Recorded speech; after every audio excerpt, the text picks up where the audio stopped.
Сәлеметсіңдер ме балалар? Бүгінгі біздің тақырыбымыз ұлттық бас киімдер. Жаңа сөздер.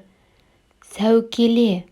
Свадебный головной убор невесты в виде конуса. Тақия. Тюбетейка. Кимешек. Национальный казахский женский головной убор. Тымақ. Шапка с высоким верхом. Малахай. Суретке қарайық.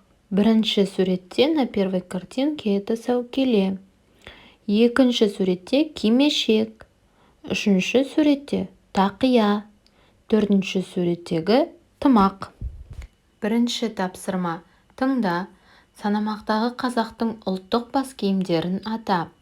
Послушай и назови казахские национальные головные уборы. Бір дегенім бөрік. Екі дегенім етік. Үш дегенім үкі. Төрт дегенім тымақ. Бес дегенім байпақ. Бұл жердегі қазақтың ұлттық бас киімдері бөрік және тымақ.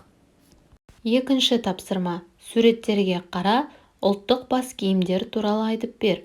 Посмотри на картинки и расскажи про национальные головные уборы. Бірінші суретте сәукеле. Сәукелені тұрмысқа шығатын қыздар киген. Сәукеле одевали девушки, которые выходили замуж, невесты. Келесі тақия. Это тюбетейка. Головной убор мужчин. Ерлердің бас киімі. Келесі бөрік. Қыздардың бас киімі. Одевали девушки. Келесі тымақ. Это головной убор мужчин. Его одевали зимой, и тымақ считался священным. Его не обменивали. И почетные люди оставляли тымақ в наследство. Тымақ ер адамдардың бас киімі, оны қыста киген, және ол киелі саналған. Оны басқа бас киімге айырбастамаған. Бай ауқатты адамдар оны мұрай етіп қалдырған. Үшінші тапсырма. Оқы, сұрақтарға жауап бер. Прочитай и ответь на вопросы. Бас киімдер, головные уборы. Қазақ дәстүрінде бас киім екі түрге бөлінеді. Ер адамның бас киімдері, тақия, тымақ. Тақия жеңіл бас киім, тымақ жылы бас киім. Әйел адамның бас киімдері, кимешек, сәукеле, бөрік. Кимешек жұқа ақ матадан тігіледі. Сәукелені ұзатылатын қыздар киген. Оны әшекейлеу үшін қымбат бағалы тастар қолданылған. Бас киіммен ойнауға, оны лақтыруға болмайды деген ырым бар. Казахские национальные головные уборы делятся на два вида. Это головные уборы мужчин и головные уборы женщин.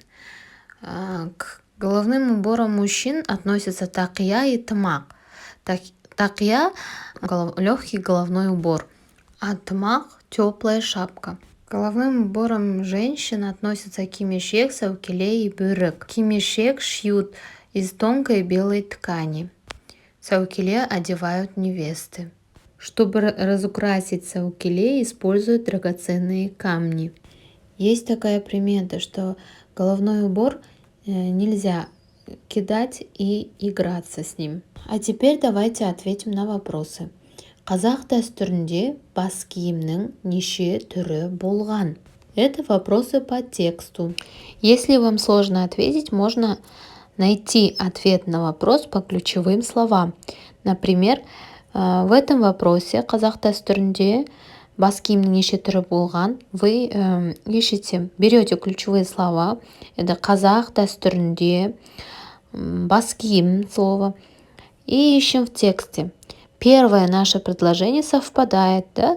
Қазақ дәстүрінде бас киім екі түрге бөлінеді. Значит, қазақ дәстүрінде бас киімнің екі түрі болған. Ер адамның бас киімдері қалай аталады? Тақия, тымақ. Әйел адамның бас киімдері қалай аталады? Кимешек, сәукеле, бөрік. Бас киім туралы қандай ырым бар? Бас киіммен ойнауға, оны лақтыруға болмайды. Төртінші тапсырма. Тірек сөздерді пайдаланып сипаттау мәтінін жаз. Используя ключевые слова, напиши текст. Мысалы, үлгі сәукеле, бағалы, бас киім. Значит, мы использовали слово бас киім. Обратите внимание, когда составляем предложение, первым идет предмет или же название, да, слово, отвечающее на вопрос «кто» или «что». После у вас идет прилагательное. Вы описываете этот предмет после того, как вы его написали. И только в конце у нас идет действие. Осымен біздің сабағымыз аяқталды. Келесі сабақта кездескенше сау бол.